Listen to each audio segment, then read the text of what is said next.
Single mom saves a drowning billionaire and disappears. Now he'll stop at nothing to find her. The morning air bit like broken glass as Selena Carter jogged along the lakeside path that rimmed Riverside Park. Thin white frost sugared the grass, and her breath came in quick clouds that drifted behind her like steam from a kettle. She checked the time on the cracked face of her watch. 6:07 a.m. 10 more minutes, she told herself. 10 more minutes before the breakfast rush at the Sunrise Diner. 10 more minutes before texting Mrs. Gonzalez to confirm that Lily, 8 years old, gap-toothed, brave as a lion, had woken up okay and found her socks on the first try. Her shoes thudded a steady drumbeat on the path. Left, right, left, right. She used to hate running. Now she needed it, the quiet, the rhythm, the illusion that her life could be this simple if she kept moving. Bills didn't chase you when you were in motion. Worry couldn't catch what it couldn't pin down.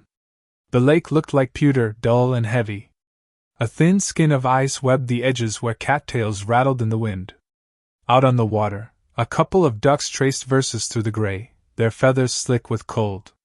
Selena tugged her thrift store jacket tighter and lengthened her stride, warmth starting to bloom in her legs. That was when she saw the ripple. It was small at first, a shrug in the surface.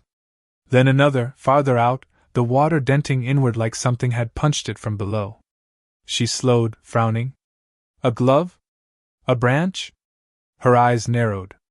A shape broke the surface, an arm, pale and human and horribly still, then slipped under as if the lake had reached up and taken it. Hey! The word flared from her throat before she realized she was yelling. She spun, looking for anyone, a dog walker, a cyclist, someone to help, someone to confirm she wasn't imagining this. The path behind her was empty, the parking lot beyond it deserted. Her heart kicked hard. Hold on! She shouted at the water, because saying nothing felt like giving up. She tore off her jacket, flung it on the grass, and yanked free her shoes, toes numbing instantly in the iron-cold air.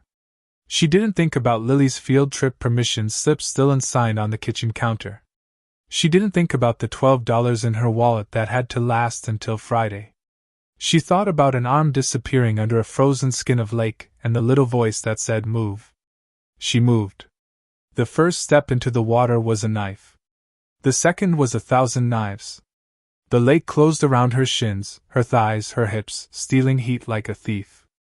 She hissed a breath and pushed forward, arms cutting the surface, mind tunneling down into one narrow purpose. The spot where the arm had vanished seemed both a mile away and just in front of her. A gust of wind shoved against her face, and tears sprang to her eyes, hot and useless. She dove. Under the surface it was another world, brown-green and blind. The cold roared in her ears. Her lungs shrank like fists. Her hands reached into nothing, then brushed fabric, slick and heavy. She grabbed and it slid, a suit jacket or a coat sleeve, it didn't matter. She clawed higher, fingers hooking an elbow, and pulled with every scrap of muscle she had left. They broke the surface in a violent heave of water and air. The man's head lolled, mouth slack, skin gray as the sky. Come on, come on! She panted, dragging him toward shore, her legs burning, her biceps screaming.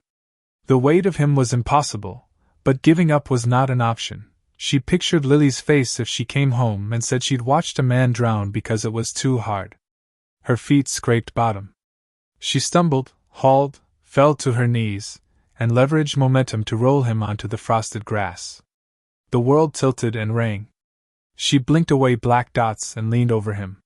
He was older than her by several years, maybe late 30s, his features strong and rigid, even slack with unconsciousness. Lake water streamed from dark hair cut short enough that it meant something. Money, a job where appearances mattered, ridiculous details her brain noted on autopilot. Please be alive, she whispered, fingers fumbling at his throat. There, a pulse, weak but present. Training unspooled in her mind, muscle memory she'd banked after the CPR class she'd taken when Lily was born. Tilt the head. Clear the airway. Seal and breathe. She counted compressions under her breath, steady and hard, ignoring the sting in her palms. 30. 2 breaths. Check chest rise. Repeat. The lake hissed behind her, wind worrying at the reeds. Her breath came ragged. Time stretched thin and bright. On the third cycle he gagged, coughed, and a rush of lake water spilled from his mouth. Selena rolled him to his side, keeping his airway clear as he retched and wheezed. His eyes fluttered but didn't open. The sound of him breathing, wet, ugly, blessed, made her want to cry with relief. "Stay with me," she said, breath fogging the air. Her fingers shook as she pawed through her jacket, found her phone, and jabbed 911. 911, what's your emergency? "I'm at Riverside Park, north entrance," she rattled, her voice shivering as hard as her body. "Adult male, pulled from the lake, he's breathing but unconscious. Hypothermia. Please hurry. Stay on the line." "Is he out of the water?" "Yes. He's in a suit. He's cold." "I'm cold." The last words slipped out before she could stop them. "Cover him if you can. Keep his head to the side. Help is en route." She stripped off her jacket and draped it over his chest, the soaked fabric of his suit leaching chill through the cotton. Up close she noticed details that didn't belong in a lake: a tailored lapel, cufflinks, a watch that looked like a car payment. The face of it was cracked and fogged, but even ruined it screamed expensive. Her brain flickered with a wild thought: who falls into a lake dressed like this? And then the distant siren answered with its own urgency: "Not your problem. Not right now." The ambulance arrived fast and loud, tires crunching frost. 2 paramedics knelt within seconds, hands sure and efficient. One checked vitals while the other slid a blanket full bright over his torso. "What happened?" the first asked. "Jogging," Selena said, swallowing. "Saw an arm. Pulled him out. CPR for I don't know how long."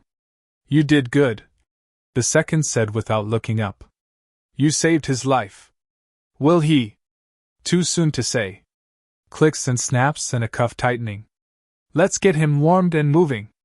They lifted him onto a backboard, then to a gurney, motion practiced and fast. The man's head lolled, and for a heartbeat his lashes lifted, a glance of blue-gray eyes that slid past her and closed again like a shutter. Her stomach lurched at the smallness of that movement, proof of a person inside a body that was failing him. "Ride along?" a paramedic asked. Selena's mouth opened, yes, but the word tangled. Her shift started in less than an hour. If she missed it, Frank would cover. But how many times could you ask a favor before favors ran out? The rent didn't care about good deeds. The electric company didn't take heroism as payment. And Lily needed her mother to show up in all the ordinary, boring ways that kept a life together. I can't," she said, hating the way it sounded. "I have to get to work." The paramedic's eyes softened. "Memorial Hospital," he said, as if reading her mind. "If you want to check later." They slid the gurney into the ambulance. Doors thumped shut. The siren rose again, and the box of white and red became motion, shrinking between bare trees until it was gone. Silence dropped hard. Selena stood alone on the frost-burned grass, hair dripping, clothes clinging, hands numb and burning all at once. The lake lapped at the shore, unbothered, as if it hadn't tried to keep a man. She picked up her ruined jacket, squeezed water from the sleeves, and forced her feet into wet shoes. Her phone vibrated, an automated text from the diner's scheduling app reminding her of her shift. She almost laughed. On the walk back to her car, the world felt too bright, the sky like cold tin, the breath of winter in every shadow. She cranked the heater and wrapped her arms around herself, a tremor rippling through her bones now that the adrenaline was ebbing. For a long minute she just sat, forehead to the steering wheel, letting the shaking pass, letting the reality of what had happened settle into a shape she could carry. Whoever he was, he had almost died. Whoever he was alive because she'd been there, because she'd said yes to a run she'd almost skipped, because she'd moved when the world asked her to move. Her phone background lit up with Lily's grinning face, cheeks sticky with chocolate from a birthday cupcake. "We're okay," Selena whispered to that photo, to herself, to the stranger in the ambulance speeding toward Memorial. "We're okay." Then she put the car in gear and pulled out, heading for the Sunrise Diner with wet hair, numb fingers, and a secret ache in her chest she couldn't yet name, the sense that the morning had cracked something open, and there was no going back to the life that existed before the ripple on the lake. 2 days after the lake, Alexander Pierce woke to a ceiling the color of paper and a metronome beat keeping time to his pulse. His throat felt scraped raw. Flowers crowded the windowsill, white lilies, stiff sunflowers, a regiment of roses, sending up a faint, expensive perfume that didn't belong to him. He tried to speak and managed only a rasp. "He's awake," a nurse said, leaning into his line of sight. "Mr. Pierce, don't try to talk yet. I'll get Dr. Reeves." He closed his eyes, sifted for memory, found a board meeting with too many voices, a lake rimmed in iron gray, then nothing. When he opened them again, his younger brother James stood at the window, cell phone in hand, a doctor's badge clipped to his pocket. "Alex." In 3 strides James was at the bedside, relief breaking across his face. "Thank God. You've been out for 48 hours. Water," Alexander croaked. The nurse lifted a cup and helped him sip. The first swallow burned, the second soothed. Dr. Reeves arrived with a practiced smile and a clipboard. "Mr. Pierce, I'm Dr. Meredith Reeves. You're a very lucky man. According to the paramedics, a woman pulled you from Riverside Lake and performed CPR until they arrived. Without her, we'd be having a much worse conversation." "A woman?" His voice sandpapered the single word. "She didn't leave a name," James said.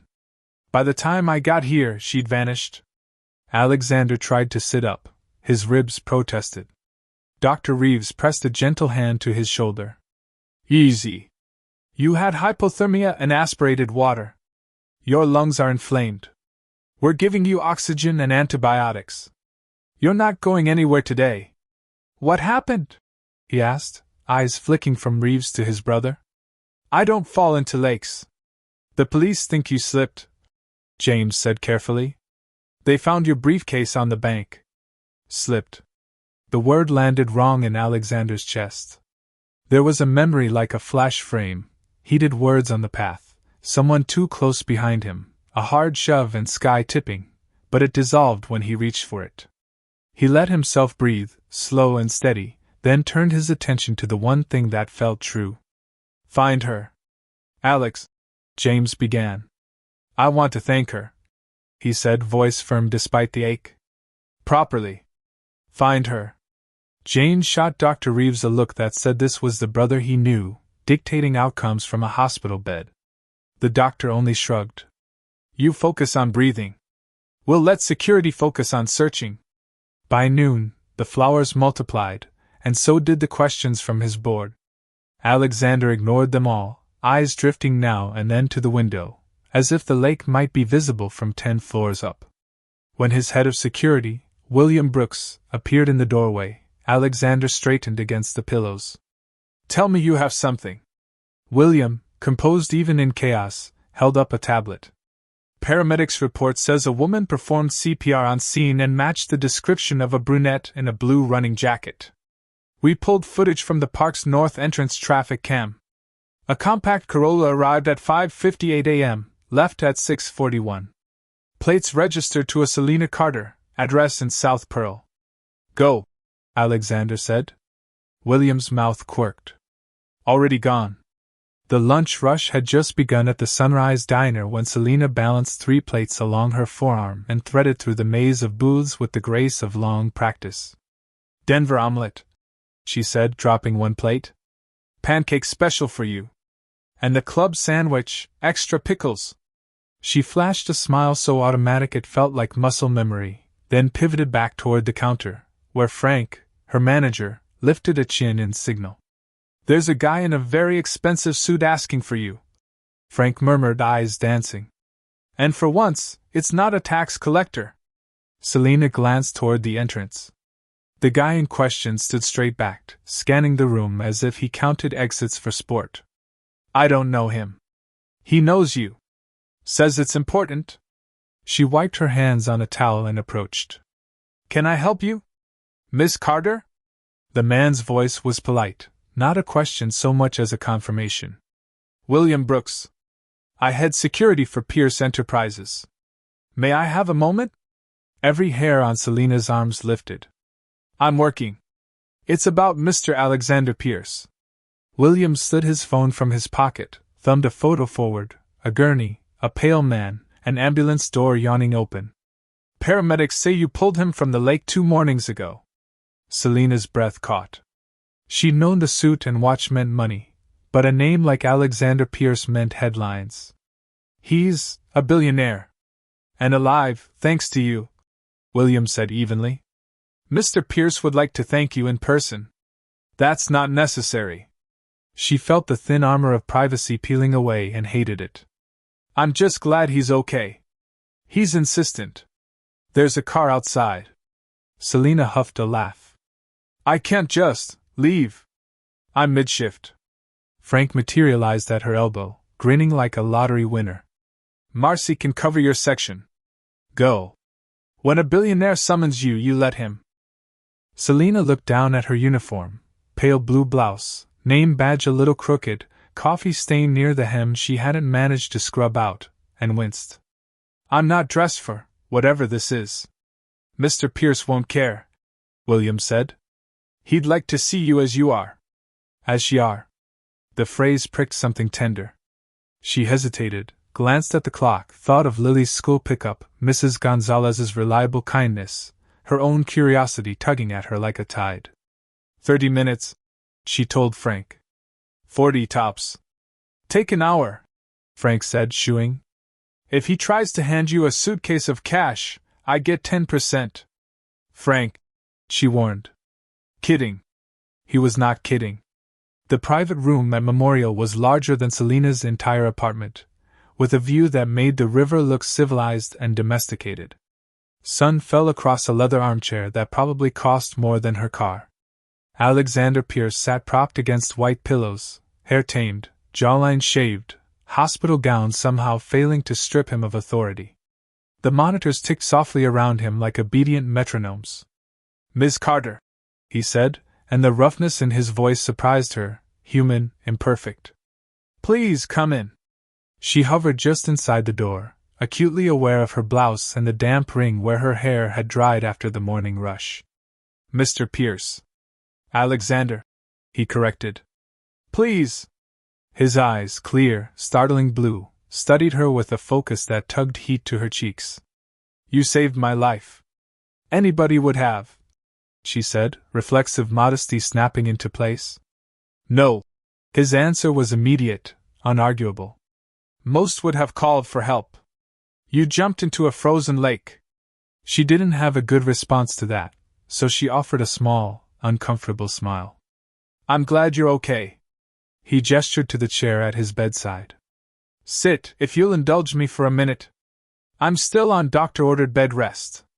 She stayed standing. Distance felt like the only power she had in this room. I can't stay long. He nodded as if he understood more than she said. Your name is Selena. You work at the Sunrise Diner. She raised a brow.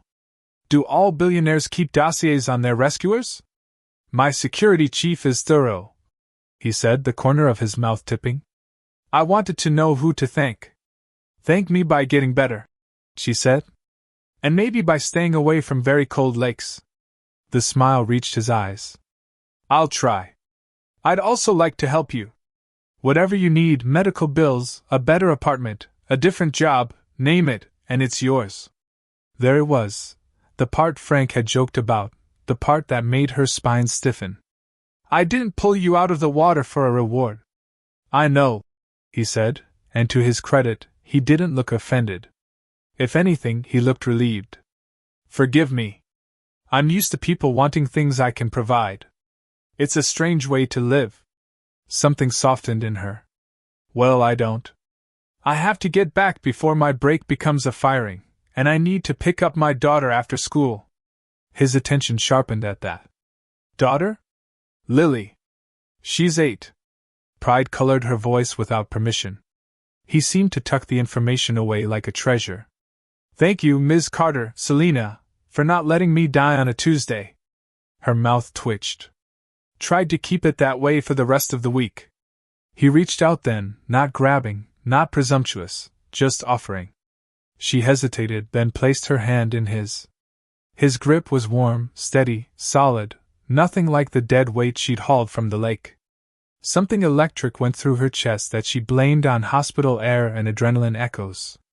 "I won't forget this," he said softly. "Good," she said, extracting her hand before she forgot how to breathe. "Take care of yourself, Alexander." As she turned to go, a nurse swept him with meds, and Selena slipped past, grateful for the timing. In the hallway, the calm hospital hum swallowed the strange, bright charge that had flared between them. By the time William escorted her back to the elevator, she'd rebuilt most of her distance. Outside, downtown moved at its usual indifferent speed. In the back of the sedan, she checked her phone, 2 missed calls from the diner, 1 text from Mrs. Gonzalez. Lily's spelling test went great, and a reminder about a bill due Friday. Life, stubborn and ordinary, reasserted itself. By the time she pushed through the diner's swinging door, the world of private rooms and perfumed flowers felt like a story she'd made up. Frank pointed a spatula at her. Well, he's alive," she said, tying on her apron. "And he says thank you? That it?" Frank looked personally cheated. "That's it." She picked up a coffee pot and moved down the counter, refilling mugs, sliding checks, falling back into the cadence of a life that made sense. Orders called, plates rung up, tips counted in quiet stacks. Still, when the bell over the door chimed and a blast of January air cut across the linoleum, her head turned, heart hitching for a man who belonged to glass towers and boardrooms. He didn't walk in. By the time she clocked out and stepped into the blue hour, Selena had convinced herself it was for the best. Their lives were parallel lines, unlikely to intersect again.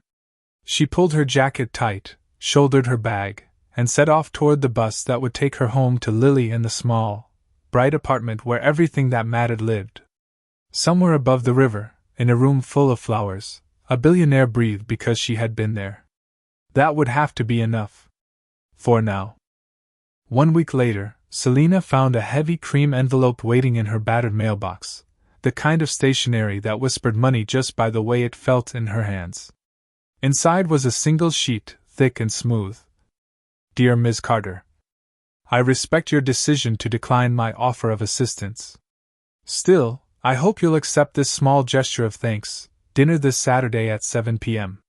My driver will pick you up. Your daughter Lily is warmly invited. Sincerely, Alexander Pierce." A phone number was handwritten on the back of a business card. The ink alone looked expensive. "Mom, what's that?" Lily asked, chin on Selena's shoulder, dark eyes scanning the flourish of the signature. "A dinner invitation," Selena said carefully, sliding the letter back into its envelope. "From the man at the lake?" "The rich one," Lily breathed. "Are we going?" Selena opened her mouth to say no, because pride, because common sense, because worlds that didn't overlap, but Lily's hopeful face stalled the word. "We'll see," she hedged, heart doing a small, traitorous flutter. That night, after Lily fell asleep with a library book still open on her chest, Selena stood by the kitchen window and dialed the number. It rang twice. "Selena," Alexander said, and the way he said her name, like it had weight and warmth, made her stomach swoop. "I hoped you'd call. About your invitation," she began, ready to draw all the boundaries she'd practiced in her head. "No strings," he said quietly. "Just dinner. And I meant it about Lily." She looked down at the envelope on the counter, at the rent notice tucked beneath a magnet shaped like a smiling taco, at the chipped edge of the formica she'd meant to fix for 3 months. "We'll come," she heard herself say. 7 o'clock, Alexander said, relief audible. "Thank you." The doorbell chimed at exactly 7 p.m. Saturday. William stood in the hall in a dark suit, professional as ever. "Good evening, Miss Carter. Ms. Lily." He inclined his head to each of them. "The car is waiting." Selena smoothed the skirt of her simple blue dress and tried not to think about the fact that it had cost $14 on clearance. Lily twirled in her Sunday shoes, beaming up at William as if she'd known him forever. The sedan slid through the city as lights winked on, carrying them to an elegant restaurant whose windows stretched floor to ceiling like sheets of glass. A host led them not to the bustling dining room, but to a private space overlooking the skyline. Alexander stood when they entered. Even in a charcoal suit cut razor clean, he looked less like a magazine cover and more like something grounded and real. His eyes lit with something unmistakable when they landed on Selena, and then softened as he crouched to Lily's height. "And you must be Lily," he said. "It's a pleasure to finally meet you." Lily tilted her head, considering him. "My mom says you almost drowned, but you're better now." "Yes," he said with a smile. "Thanks to your mom." "Are you really a billionaire?" Lily added, entirely serious. "Lily," Selena hissed, mortified. Alexander laughed, not offended, not even a little. "Technically, yes," he said. "But I also make excellent Saturday morning pancakes and can juggle 3 apples without dropping them." "Prove it," Lily challenged, instantly sold. "I would, but my legal team has advised me against fruit-related liability," he said solemnly, then winked. Lily giggled. The ice between worlds cracked with that sound. Dinner came in courses that looked like art, drizzles, towers, edible flowers, but Alexander didn't glance at the prices or at his phone. He asked Lily about school and listened closely to her 8-year-old epics about spelling bees and playground politics. He asked Selena about the diner, about double shifts and the best time to order pie, and he didn't flinch when she mentioned the math she did in her head at the grocery store. When Lily excused herself to wash her hands, he turned to Selena fully, the city lights making constellations in his eyes. "She's wonderful," he said, soft and certain. "You've done something extraordinary." Selena swallowed against the sudden, ridiculous urge to cry. "I'm just trying not to mess her up." "You're raising a brave person," he said. "That's the opposite of messing up." When dinner ended, Alexander insisted on walking them to their door despite William's glance that said the neighborhood wasn't on any luxury brochure. On the stoop, Lily stretched out her hand, solemn. "Thank you for the fancy food, Mr. Alexander. It tasted like shiny." "It did," he agreed gravely, shaking. "And you can call me Alex." "Me too?" Selena asked, half teasing, half testing the shape of the word. "I hope so," he said, and the warmth in it made something unclench in her chest. He leaned to kiss Selena's cheek, a brief, careful press, and then stepped back, because he was a gentleman or because he was careful, or both. "Good night, Selena Carter." Inside, Lily bounced in place. "I like him," she declared. "He listens." "He does," Selena said, one hand drifting to her cheek as if the kiss had left a fingerprint. She told herself not to read into this, not to build palaces out of a pleasant evening. But when her phone buzzed with a text 5 minutes later, her resolve slipped. "Thank you for tonight. I haven't laughed that much in years. Picnic tomorrow? No suits. No fancy. Just us." Selena's fingers hesitated over the screen. "This is how people got hurt," a small voice warned. Another, louder voice, the one that had jumped into a lake, said, "Live?" "We'd love to," she typed. Sunday afternoon, Riverside Park wore a kinder face. The lake lay steel blue under a paler sky, and a breeze chased the worst of winter's bite. Alexander spread a checkered blanket like a man unfamiliar with the mechanics of picnics but determined to get them right. He carried the basket himself, ignoring William's unobtrusive presence at a distance. "Before you accuse me of overkill, I made the sandwiches," he said, opening the basket to reveal wax paper bundles and a slightly crooked container of fruit salad. "No chef. No takeout. Actions speak louder than words," Lily informed him. "Then I hope the actions pass inspection," Alexander said, handing out lunch. He watched with ridiculous tension as Selena took a bite. "This is actually good," she said, surprised into a grin. "Actually," he said, hand to heart. "I'll try not to be wounded." They ate and talked, and the ease between them grew like a thing with roots. Afterward, Lily and William took a bag of stale bread to the ducks, leaving Alex and Selena to walk the path that curved along the waterline. Footsteps crunched on old leaves. Somewhere a dog barked. "I've been trying to reconstruct that morning," Alexander said at last, gaze on the lake. "The board meeting ended late. I came here to clear my head. I wasn't alone."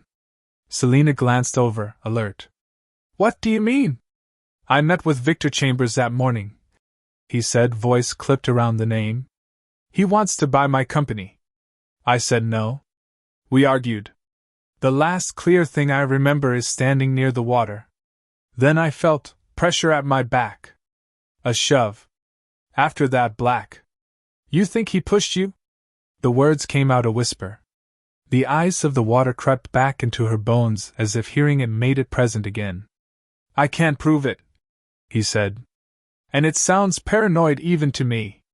But I didn't slip. Have you told the police?" "I have now," he said. "They're looking into it. Victor has friends. Money. Motives."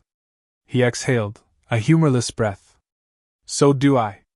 Selena's fingers found the edge of the blanket where it peeked from the basket, worrying the fringe. "Is that why William follows you like a shadow?" "Partly," he admitted. Then softer. "Partly because I asked him to keep an eye on you. I didn't like the thought of you, or Lily, on the edges of this." She stopped walking. "Alex, I don't want your world to swallow mine." "I don't want that either," he said, stopping with her. "I want time. To figure out how two worlds sit side by side without crushing each other." She looked down at their hands, at the way they hovered near each other without touching, how easy it would be to close the distance. "Are we friends?" she asked, her voice steadier than her pulse. He smiled, small, wry, full of a hope he didn't hide. "I hope we're on our way to being more than that." Before she could answer, Lily barreled back, breathless, a treasure clutched in her palm. "Look!" She held up a smooth, speckled stone shaped like a fat teardrop. "It's lucky." "I think it is," Alexander said, his eyes never leaving Selena's. "Very lucky." The moment shifted, lighter, easier, yet the current under it remained, tugging them forward. Over the next weeks, that current carried them in small, ordinary ways. Alexander on a diner stool, pretending to like the coffee while he waited for 5 stolen minutes to talk. Groceries left on Selena's stoop with no note but his. Chess lessons on Selena's shabby rug. Lily crowing in triumph when she trapped his queen. One crisp evening, they walked the last block to Selena's building hand in hand, talking about nothing, careful and giddy in equal measure. At her door, he hesitated like a boy, not a titan of industry. "Can I?" he began. She rose onto her toes and shut him up with a kiss. It started soft, surprised, and then deepened, the kind of kiss that made the world pull into a point where two people breathed the same air. When they broke apart, both a little stunned, both a little smiling, Selena rested her forehead against his chest and listened to the fast thud of his heart. "Wow," she said, echoing the ridiculous understatement that was all either of them could manage. "Wow," he agreed, eyes crinkling. And high above them, a shutter clicked in the dark. The headline hit just after dawn. Billionaire bachelor Alexander Pierce spotted kissing mystery woman in South Pearl. A grainy telephoto shot, Selena on her stoop, Alex leaning down, the soft press of a first kiss, sat above 3 smug paragraphs that knew nothing and implied everything. By the time Selena reached the Sunrise Diner, the picture was everywhere, on the TV mounted over the counter, on customers' phones, glowing from the front page of a tabloid some trucker had left by the register. Frank met her at the swinging door, eyes huge and delighted. "You're on the front page, kid," he said, thrusting the paper at her. "That's not—" She stopped, seeing the photo as if it belonged to someone else. Heat crawled up her neck. "We're not dating. Tell that to the camera," Frank said. Then, softening, "You okay?" Selena wasn't sure. She tied on her apron and moved into the breakfast rush because motion was easier than thought. By mid-morning, the bell over the door chimed nonstop, and the booths filled with people who ordered coffee they didn't drink while staring toward the kitchen window, hoping the mystery woman might appear with their pancakes. The phone at the counter rang. Frank answered, listened, and covered the receiver. It's for you, he mouthed. Selena, Alex said, his voice tight, urgent. Have you seen the papers? Just now, she said, heart pounding. How did they even? Paparazzi, he said. They must have followed us.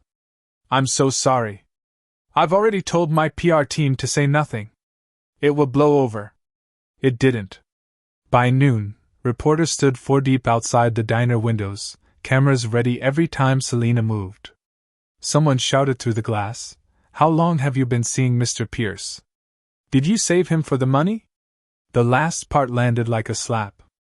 William appeared at the end of the counter, calm in a world that had lost its balance. Mr. Pierce asked me to take you home, he said. There are reporters at your building. Lily, Selena breathed. Is she okay? She's with Mrs. Gonzalez, William said. Mr. Pierce has asked her not to answer the door. Frank squeezed Selena's shoulder. Go, he said. Marcy and I have this. Outside, the crowd surged. Questions flew. Selena ducked her head and pushed through with William clearing a path.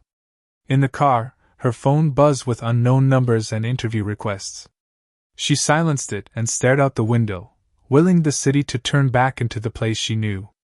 At her building, the sidewalk looked like a red carpet, microphones, tripods, lenses. William guided her past them and up the stairwell 2 at a time. Mrs. Gonzalez opened the door to the scent of cumin and laundry soap and let Selena inside. Mom! Lily barreled into her, small arms tight around her waist. There are people with cameras asking if you're Alex's girlfriend. Selena knelt to Lily's eye level. They shouldn't be doing that, she said, smoothing her daughter's hair. Are you okay? I don't like them, Lily said into her shoulder. They're loud. A knock sounded, insistent. Selena stiffened. William checked the peephole, then glanced back. It's Mr. Pierce. No, Selena said on reflex. That'll make it worse. But the door was already opening, William's hand, his judgment. Alex stepped in, blue eyes scanning, jaw set, anger carved elegant and sharp across his face until it landed on Selena and softened. I'm sorry, he said, and she believed him. I should have anticipated this. This isn't your fault, she said, standing. It's just my life. Lily's life. Lily popped her head around Selena's hip. Are you my mom's boyfriend? She asked, direct as sunlight. Alex's mouth twitched. He looked at Selena, waiting. Her throat worked. We're friends, she managed. Friends who kiss? Lily tilted her head, the resemblance to her mother almost comically precise. Alex coughed, smile alive in his eyes. Would it be okay with you if I tried to make your mom happy? He asked Lily, serious all at once. Because I'd like to. Lily considered this with solemn gravity. Do you make good pancakes? The best, he said. Then okay, she declared, nodding, verdict delivered. Later, when Mrs. Gonzalez took Lily to her apartment for hot chocolate and a movie, Selena and Alex sat on the thrift store sofa in the too bright quiet that follows a storm. This won't go away overnight, Alex said, fingers laced, forearms braced on his knees. Not if we're, whatever we are. I have to protect her, Selena said. I can't be the woman on TV who's called names while my daughter reads the captions. I know, he said. Move in with me. She blinked. What? My penthouse has controlled access and a private garage. State-of-the-art security. No one gets near you without clearance. You and Lily would have your own rooms, your own space. No pressure. Just safety. Alex, she said gently. We've known each other a handful of weeks. I'm not moving my child into a stranger's home, security system or not. He flinched, as if she'd struck him, then nodded. You're right. I'm sorry. I don't know how to do this without trying to solve it with resources. Welcome to the rest of us, she said, the edge softened by a tiny smile. We improvise. His shoulders dropped. He reached for her hand, then thought better of it.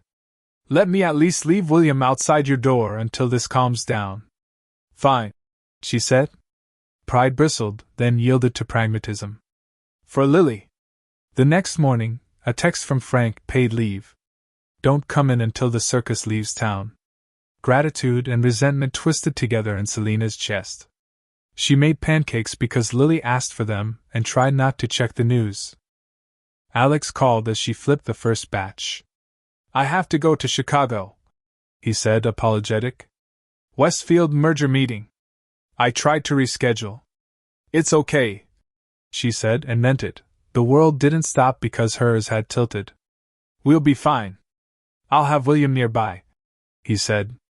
Of course you will, she said, rolling her eyes, and he laughed for the first time that day. After breakfast, the doorbell rang. Selena ignored it. Another reporter, she thought, until a clear, cultured voice filtered through the wood. Miss Carter? I'm Rebecca Pierce, Alexander's mother. The name chilled the room. Selena looked at William. He lifted his brows, waited for her cue. Let her in, Selena said before she could overthink it. The woman who stepped into the small apartment wore a suit that understood tailoring and pearls that had inherited their own stories. Her hair was silver, immaculate. Her eyes were the same blue as her son's, though colder. Thank you, she said, gliding to a stop in the living room. She did not sit. She examined the space with a glance that took in everything: the second-hand couch, the crayons in a mason jar, Lily's soccer cleats by the door, and filed it under a category Selena chose not to name. Mrs. Pierce, Selena said, standing straighter than the ceiling deserved. Please, Rebecca, she said, with a smile that didn't touch the eyes. I'm sorry to arrive unannounced, but the situation has become public. That wasn't my choice, Selena said evenly. I don't imagine it was, Rebecca replied, voice smooth as marble. Alexander is vulnerable right now. The company is facing a significant merger. The board is skittish. And the tabloids are unkind. My daughter and I are the ones with cameras outside our door, Selena said before she could swallow it back. Rebecca's gaze flicked, quick as a blade. Which is precisely my concern. For Alexander. And for your child. She took a breath, modulating. I'm not here to threaten you, Miss Carter. I'm here to ask you to consider the reality of my son's life. It is complicated. Noisy. Ruthless. People will hurt anyone they think he cares about to get to him. Think carefully before you entangle your daughter in that. Selena thought of an arm slipping beneath the lake skin. Of Alex's hand, warm and sure around hers. Of Lily on a blanket in the park, laughing because a man with more money than God had learned to make sandwiches for them. Are you asking me to walk away? She said. I'm asking you to be wise, Rebecca said. A clean cut is kinder than a slow bleed. A door down the hall opened. Mom? Lily's voice, sleepy. She padded into the room in socks, hair wild, eyes bright. Who's that? This is Alex's mom, Selena said, watching Rebecca watch her daughter. Hello? Rebecca said, and something almost human softened the line of her mouth. I'm Rebecca. Alex makes good pancakes, Lily informed her gravely. And he's teaching me chess. Is he? Rebecca said, surprise genuine this time. Well. Lily leaned into Selena's side. Can I have more pancakes? She whispered. In a minute, baby, Selena said, hugging her. Lily scuffed back down the hall. Rebecca watched her go. When she spoke again, her voice was quieter. She seems lovely. She is, Selena said, chin up. Rebecca nodded once, briskness returning like a cloak. I've said what I came to say. She moved to the door, paused with her hand on the knob. For what it's worth, I don't dislike you, Miss Carter. I dislike the chaos you bring to a life that cannot afford more chaos. She opened the door. Good day. The apartment felt smaller after she left, as if the air had been rearranged. Selena stood very still. Then she went to the kitchen and made more pancakes because there was a child to feed and because butter and heat were anchors when the world wanted to lift you off the ground. Alex called that evening, as soon as his plane landed. "I miss you," he said, and the longing braided through the line like a live wire. "Both of you. Dinner at my place tomorrow? Let me show you my world on my terms." "Your mother came," Selena said. Silence. A muttered curse. "What did she say?" "Enough," Selena said. "Enough to make me question whether I'm dragging my daughter into a storm." "I can't change my mother," Alex said, the steel in him ringing. "But I can show you that you and Lily have a place with me that no one gets to vote on." Selena held the phone to her ear and stared at the window, where the city flickered indifferent and alive. She thought about fear and about the moment on the lake when her body had chosen forward without permission from her mind. "Okay," she said at last, soft but solid. "Dinner. 7," he said, relief spilling into a smile she could hear.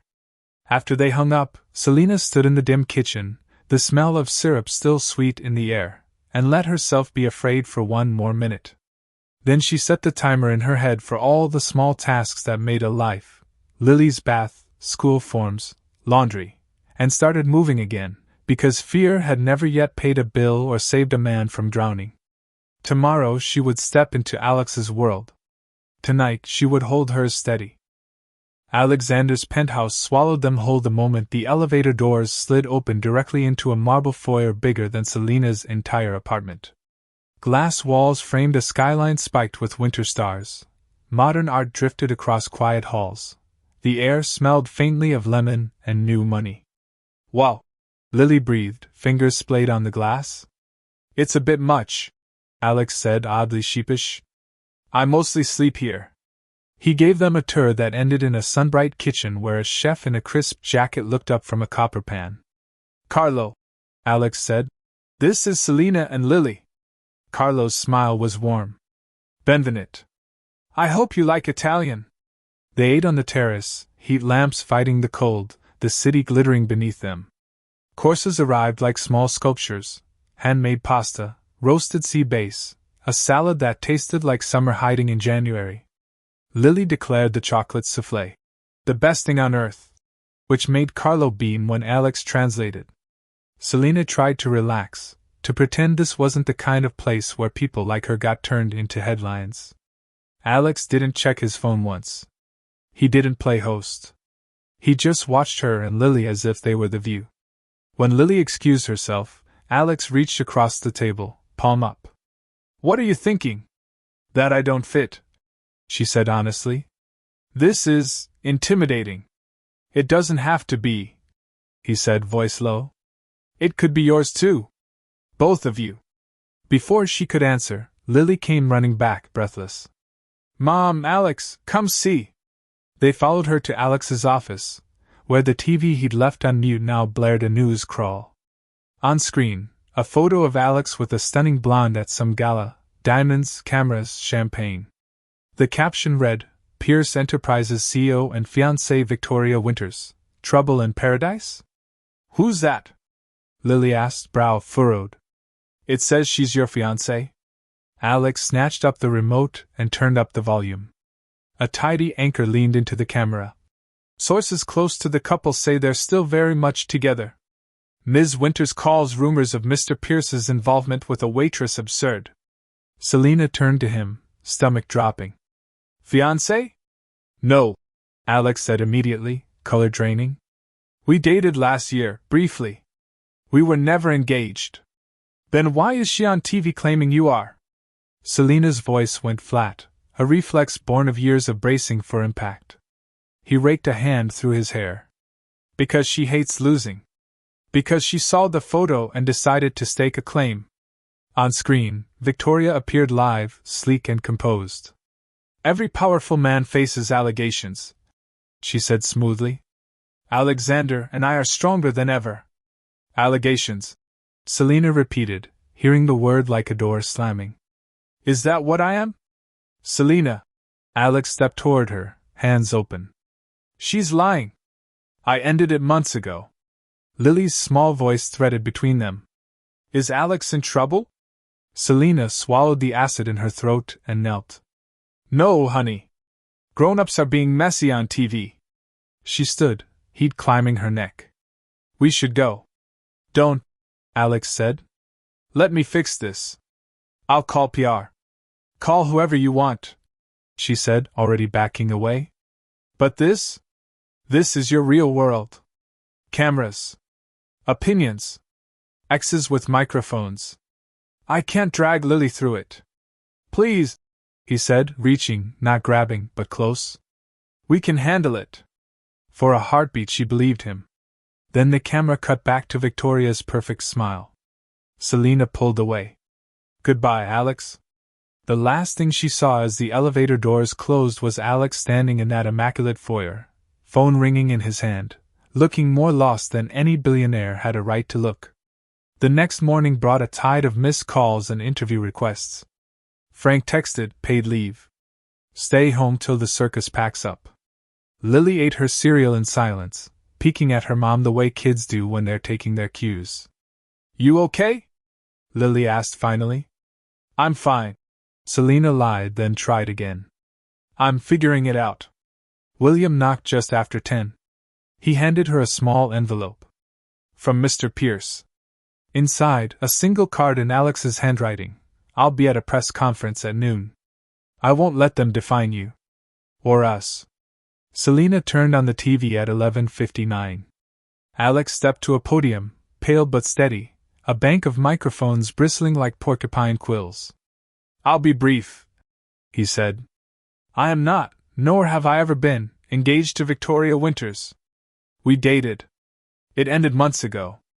As for Ms. Carter, his jaw softened. She saved my life. She is a person of integrity. Any implication otherwise is false and defamatory. Meeting her is the best thing that's ever happened to me. Reporters shouted questions. He walked away. Selena's breath left her in a rush she hadn't realized she was holding. Lily leaned against her. He said your name on TV? I know, Selena whispered, eyes stinging. The doorbell rang again an hour later. Not reporters, William, with his patient face. Detective Morgan just called Mr. Pierce, he said. She'd like you to come in. About the incident at the lake. At the station, Detective Morgan, a compact woman with sharp eyes and gray hair, listened as Selena described the morning by the water. When Selena mentioned Alex's meeting with Victor Chambers and the shove he thought he'd felt, Morgan's mouth tightened. We're investigating Chambers, she said.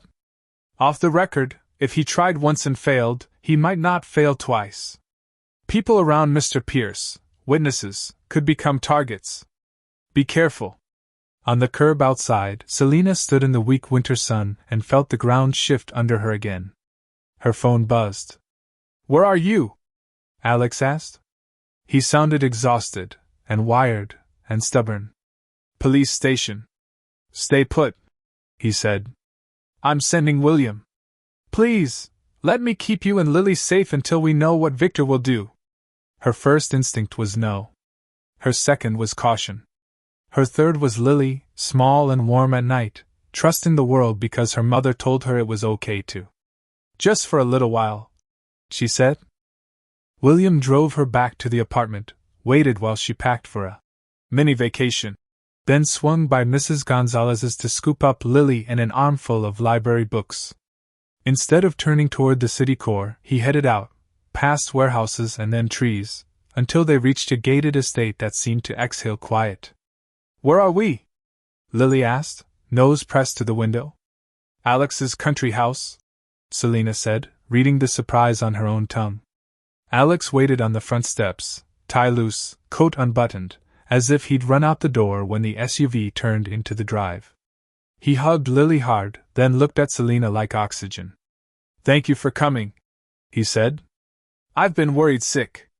Detective Morgan did the convincing, Selena said, standing straighter than she felt. Then I owe her flowers, he said, managing a smile. The house was beautiful but lived in, warm wood, big windows, furniture meant for feet and naps instead of photographers. This is where I hide when the city gets loud, Alex said. It's good loud and bad loud. He showed Lily to a corner room with a window seat that looked like it had been designed for reading secrets. He showed Selena a guest room across the hall. He did not assume. He did not press. Later, with Lily off exploring every drawer with William shadowing at a respectful distance, Alex and Selena stood in the kitchen, alone for the first time in days. "About Victoria," he said, hands braced on the counter as if he could steady the world. 3 months casual, over long before you pulled me out of that lake. She saw a headline and tried to turn me into hers again. Selena studied his face, the fight there, and the hurt. She sounded convincing. "She is convincing," he said. "That's her skill set. But she's not my life. You are." The words hung between them, reckless and right. Selena's defenses, which had been rebuilt a dozen times this week, creaked. "I'm sorry I ran," she said finally. "I've spent a lot of years keeping disaster out by seeing it coming. I misread who the disaster was. We're both learning new terrain," he said. "I'm learning not to solve everything with money. You're learning that sometimes you don't have to solve it alone." He reached for her, then stopped, giving her the choice. She stepped forward. The kiss wasn't fireworks. It was relief, quiet, deep, the kind that makes your bones remember safety. Life at the country house smoothed into a rhythm with surprising ease. Alex worked from a study that looked onto the gardens, calls on mute when Lily barreled in to show him a drawing or to steal a hug. Selena and Lily baked cookies that never quite made it to the cooling rack. They swam in the indoor pool, watched old movies at night, and let the quiet remake their breath. On the patio one evening, under a sky clear enough to show a spill of stars, Alex threaded his fingers through Selena's. "Nearly dying rearranges your priorities," he said, voice gone soft. "I used to think my company was my whole identity. It isn't." "What is?" she asked. "This," he said simply. "You. Lily. Waking up and wanting to be better because you're in the house." She could have deflected, made a joke to hide the way those words found the fragile spot under her ribs. Instead, she let them in. "I'm scared," she said, "of how fast this feels. Of your world crashing into mine. Of Victor. Of being wrong. I'm scared too," he admitted. "Of failing you. Of not being able to keep you safe. Of my mother." He smiled a little at that, rueful and real. "But I'm more scared of not trying." They sat with it, the truth and the quiet, until the house lights blinked, subtle and strange. William's voice came over the intercom a moment later, calm but tight. "Mr. Pierce? Detective Morgan on the line. She says it's urgent." Alex squeezed Selena's hand once, a promise, and stood. "Stay here. I'll put her on speaker." Detective Morgan's voice filled the kitchen when he hit the button. "We've got a warrant for Victor Chambers," she said without preamble. "Security footage places him following you toward the lake. It doesn't show the push, but it's enough to move." Selena felt her shoulders ease, just a fraction. "But there's a problem," Morgan continued. "He's gone. Left on a private jet last night. We're working with federal partners, but until he's in custody, you stick to protocols. Minimal public appearances. No routines. Extra caution for Ms. Carter and her daughter." Alex's jaw hardened. "Understood." When he clicked off, the house felt very quiet again, the night pressing close to the glass. Selena looked at Lily's drawing taped to the fridge, 3 stick figures holding hands under a crooked sun. "Okay," she said, breath steady. "We stay. We follow rules. We keep Lily safe." "We keep Lily safe," Alex echoed. He pulled her in, and for a long moment they stood like that, 2 people in a kitchen that wasn't hers or his yet, choosing it anyway. Tomorrow would bring more noise, a mother with sharp opinions, a board meeting with sharper ones, decisions that would ripple past the walls of this house. But for tonight the quiet held. For tonight, hope, thin, luminous, shockingly strong, took root. Morning broke thin and pale over the country house the day of the board meeting. Alex was already in a suit when Selena padded into the kitchen in socks, Lily still asleep. He kissed Selena once, quick and warm, like a promise. "Home by dinner," he said. "We'll celebrate the merger being off my back." Text me when you get there, she said, smoothing his lapel like it mattered against a storm of executives and headlines. He smiled the soft smile he only wore in this house. Yes, ma'am. By noon, Selena and Lily had swum themselves hungry, baked a tray of cookies too crooked for Instagram, and started a puzzle on the kitchen island. James arrived with a grin and 2 grocery bags. Doctor on call and chef in training, he announced. Lasagna? They were layering noodles and telling Lily about the time Alex tried to microwave a fork when the house system chimed. William's voice followed, too controlled. Miss Carter. Mr. Pierce, there's something you should see. He turned on the TV. A red banner flashed. Breaking news, Pierce Enterprises CEO collapses at headquarters. A reporter spoke over shaky lobby footage. Witnesses say Alexander Pierce fell unconscious moments after leaving a board meeting. He was unresponsive when paramedics arrived and is en route to Memorial Hospital. The room slid sideways. The wooden spoon slipped from Selena's hand and clattered against tile. James caught her elbow. We're going, he said, already moving. William, SUV. Private entrance. Call the ER. Tell them Dr. James Pierce is coming in and that he wants Dr. Reeves. The hospital smelled like antiseptic and coffee that had been sitting too long. Security hustled them through service corridors to a family room lined with chairs no one could relax in. Dr. Reeves appeared within minutes, her face the careful neutrality of a physician who has delivered every kind of news. He's stable, she began. But unconscious. What happened? James asked, voice clipped. We're running tox screens, Dr. Reeves said. His presentation is consistent with exposure to a slow-acting toxin. Selena's knees went weak. She gripped the back of a chair to stay upright. Poison, she said, the word in airless stone. Dr. Reeves nodded. We've started an antidotal regimen based on the most likely culprits. He's in a medically induced coma to protect his brain while we clear his system. Can we see him? Selena asked. In a moment. Dr. Reeves hesitated. Detective Morgan is here. She'd like to speak with you. Detective Morgan's gray eyes were sharper than Selena remembered. She slid a folder onto the table. We pulled his morning schedule and building access logs, she said. Board meeting ended at noon. At 12:45, Mr. Pierce left for a private lunch at the Maplewood Club. Alone? James asked. With Victoria Winters, Morgan said. The name sucked the air from the room. Selena heard it like a slap, then like a bell.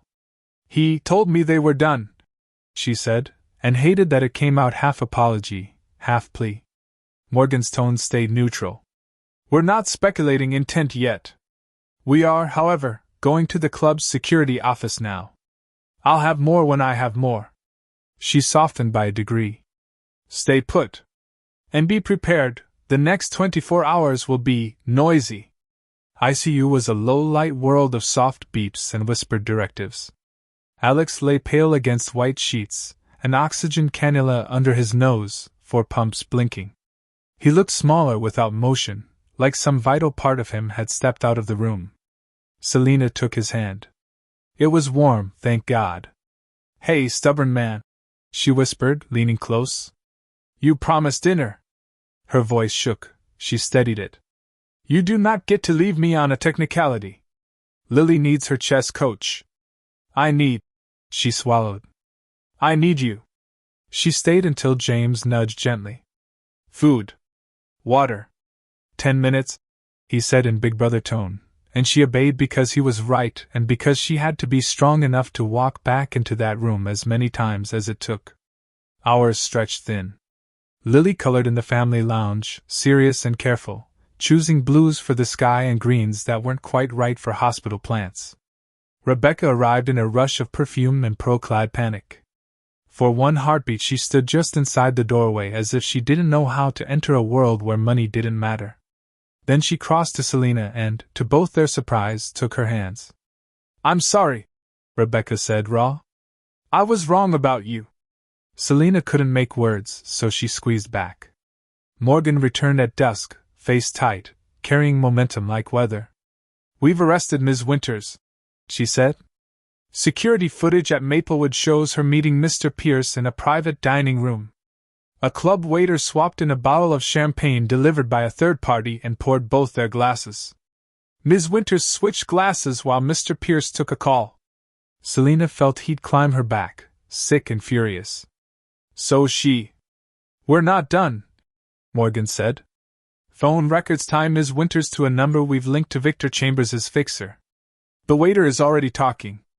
Warrants are in motion." "And Victor?" James asked. "Departed on a private flight last night," Morgan said. "But he didn't go far enough. He's in Montreal. Our Canadian counterparts have him in custody pending extradition." The family room exhaled as if it had lungs. Rebecca sat hard. "My God!" she said, color leaching from her face. "Alexander." "Justice is moving," Morgan said. "Slowly, because it always does. But it's moving." That night, while the city gnawed on the story, glamour gone grim, socialite arrested in CO poisoning plot, the ICU held its own, smaller drama. The toxins in Alex's blood dropped. The monitor's beeps steadied. At 3:18 in the morning, Dr. Reeves adjusted a setting, checked a chart, and said, "Let's start waking him." The world came back to Alex in layers, sound first, the soft double beep of a heart monitor, then light like a thin sheet behind his eyelids, then pain, dull, distant, manageable. He reached for breath and found it waiting. He reached for a hand and found one already there. "Selena," he rasped. Her laugh was half-sob. "Hi!" He blinked up at her. James slid into view behind her. Rebecca hovered beyond them, relief and devastation mixed into something human. Everyone was loud," Alex murmured. "Welcome back," Dr. Reeves said dryly. "You were poisoned. It's a popular new diet. I don't recommend it." He managed a ghost of a smile, then turned back to Selena. "You stayed. Try getting rid of me now," she said. He slept again because bodies have rules even billionaires can't rewrite. When he woke the next time, the world had reassembled itself around a news center, Victor Chambers in handcuffs on a loop on the morning news. Victoria Winters led from a courthouse in a trench coat and sunglasses big enough to hide someone else's life. A press statement from Pierce Enterprises announcing temporary leadership by the COO while the CEO recovered. By afternoon, Alex was upright, pale and furious, arguing with Dr. Reeves about discharge timelines like a man who had been reminded that time is a finite resource. Rebecca arrived with a thermos of real tea and 1,000 unspoken apologies. She sat on the edge of the bed and finally said one out loud. "I valued the wrong things," she told her son, voice hushed. "I'm sorry, Alexander." He reached for her hand. "So am I," he said.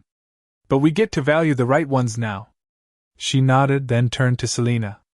"If you can forgive a woman who has built her life out of armor," she said, "I would like to do better."